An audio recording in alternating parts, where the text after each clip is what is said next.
অনৈতিক প্রতিযোগিতা যদি বন্ধ না করি, এবং সেটা সম্ভব সামাজিকভাবে। এই তোমরা ছোট ছোট ছেলেমেয়েরাই যখন এর আগে রাস্তায় বেরিয়ে আসছিল যে রাষ্ট্র ব্যবস্থাকে সংস্কার করতে হবে, তখন দেখা গেছে যে আর্মির গাড়ি, পুলিশের গাড়ি পর্যন্ত সেখানে তোমাদের সামনে পড়ে গেছে যে তার ফিটনেস নাই। তার মানে এটাই যে সমাজে যে যত বড় তার ফিটনেস নাই, কারণ তারটা কেউ পরীক্ষা করে না, কেউ এখানে আইনের আওতায় নাই।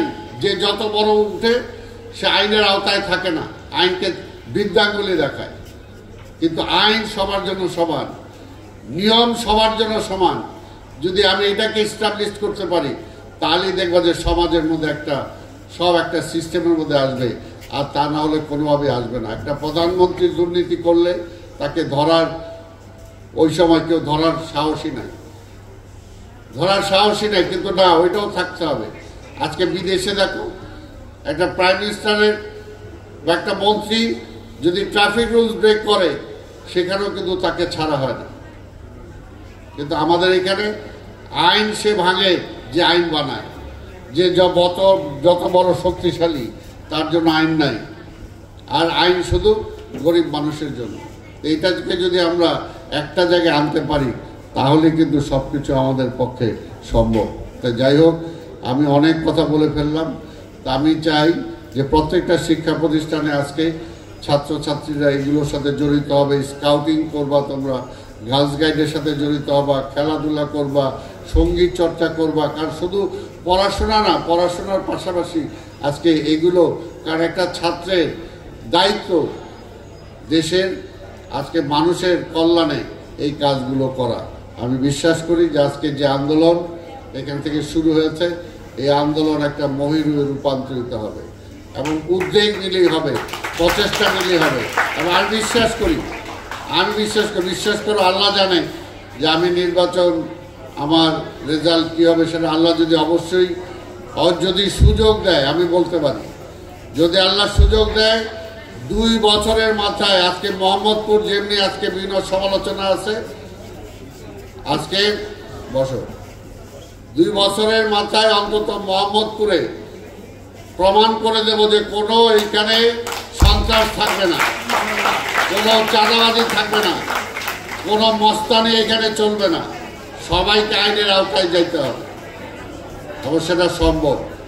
এবং সেটার জন্য তোমরা যদি আমার পাশে থাকো, তাহলে সেটা আমি ইনশাল্লাহ এই সামাজিক আন্দোলনের মধ্য দিয়েই ওই ক্ষমতায় যাওয়ার আগেও সেটা প্রতিষ্ঠিত করা সম্ভব। আমি আবার এই অনুষ্ঠান যারা আয়োজন করেছেন, এই কেল বসেন, একটু ধৈর্য ধরেন, একটু প্লিজ। আমি হয়তো একটু বেশি বলে ফেললাম, তার বলছি না। আপনাদের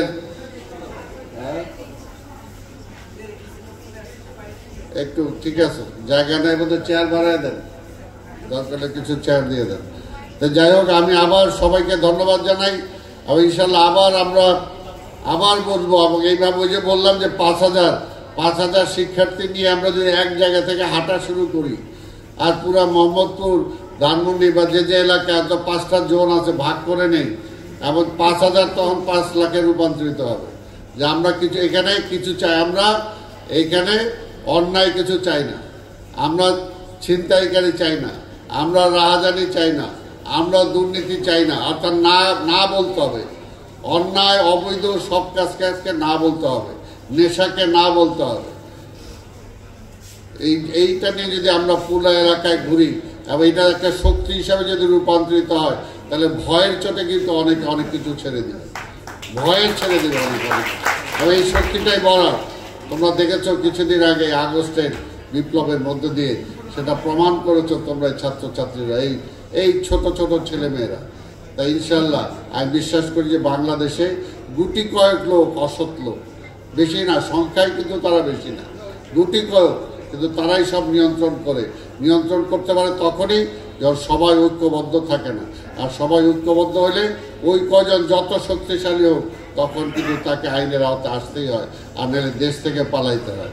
ইনশাল্লাহ আমি বিশ্বাস করি আপনাদের এই আন্দোলন সফল হবে, এবং আপনাদের সাথে একজন কর্মী হিসাবে আমি কাজ করব, এই কথা বলেই আমার বক্তব্য শেষ করছি। খোদা হাফেজ।